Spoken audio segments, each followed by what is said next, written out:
Hey everyone, it's Eric, and I am here to talk to you today about about the Journal Fodder Junkies Daily Challenge. That's right, the Journal Fodder Junkies Daily Challenge. You may have seen some posts on the blog or in social media. Maybe you've been following along since the very beginning, so maybe you know everything about it. But I wanted to sort of give an overview and talk about where this came from and kind of what I see for the future with it. What is the Journal Fodder Junkies Daily Challenge? Well, it's just that. It's a daily challenge that I've been doing since January 1st.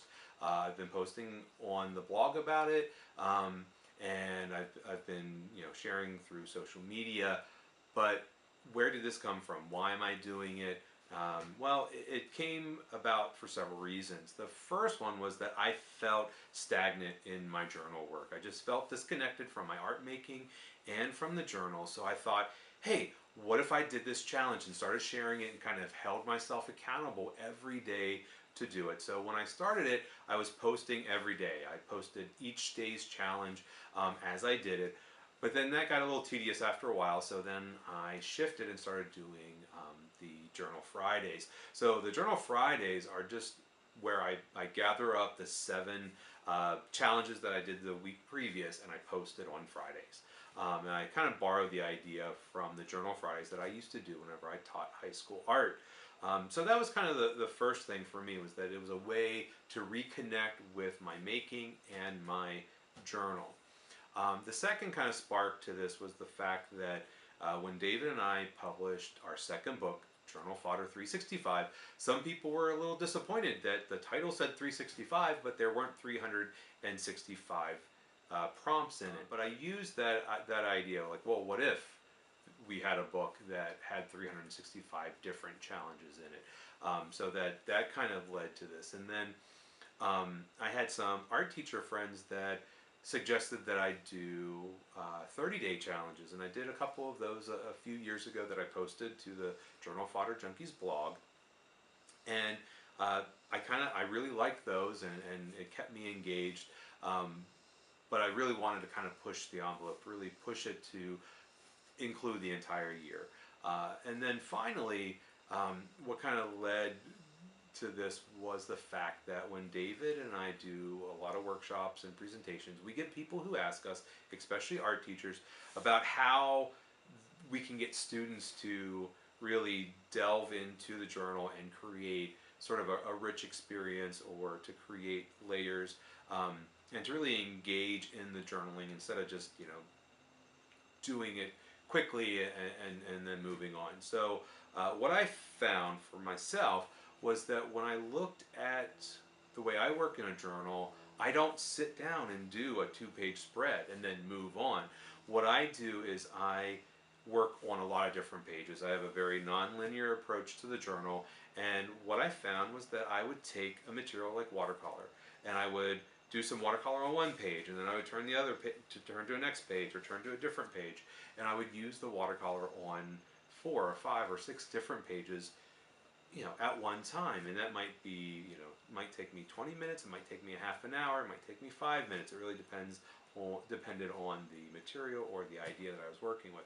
And so I found that that's the way I worked. I would do that with watercolor, I'd do that with collage, I would do that with writing, I would do that with a marker, with whatever. And I found that, I slowly built up the journal pages.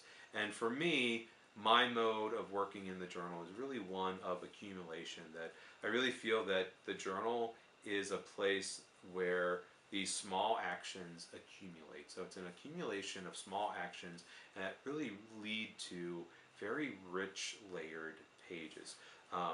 So those were the things that kind of led me to start this challenge. And when I started it as kind of writing a book. That was kind of the first notion of it. And I started writing it, and I got through I don't know how many different challenges, but it took much longer than I had planned. I was hoping to have it published and done well before now, but I still haven't. And I was going to have a physical book that was going to be 365 challenges. But I wanted to get something out there, so that if there was anybody who was trying to follow along with the blog, they may have found it kind of difficult. So Instead of having one physical book, I decided like, oh well, what if I released it as an ebook? I could do it monthly. So that's what I've been doing. So the Journal Fodder Junkies Daily Challenge now is a series of ebooks. So yes, I've been still posting about it on the blog, but I've published the first two parts, one in August and one in September, of monthly, basically, challenges. So the daily challenge now is going to be a 12-part ebook series where people can purchase each month separately, and they can follow along for themselves. Um, so that's kind of where I am now with this series. So I'm still working on it. I'm still posting to the blog. I'm still sharing through social media. But now, if you wanted to follow along yourself, if you wanted to do the challenges for yourself, you could purchase the monthly ebooks that are coming out. And when you do this challenge, you can do it like I'm doing it as a kind of a true 365 challenge and doing it daily. Um, or you could sort of pick 3 or 4 ideas and use them in one work of art. You could do it differently. You can flip through it randomly and pick out random challenges. There's really no right way or wrong way to use the challenge, but it's there as a spark. And for me, that's why I started it. It was to help me re-engage with the journal and to kind of give me an idea of something that I can do, to give me that creative nudge for the day, and that's what I'll focus on.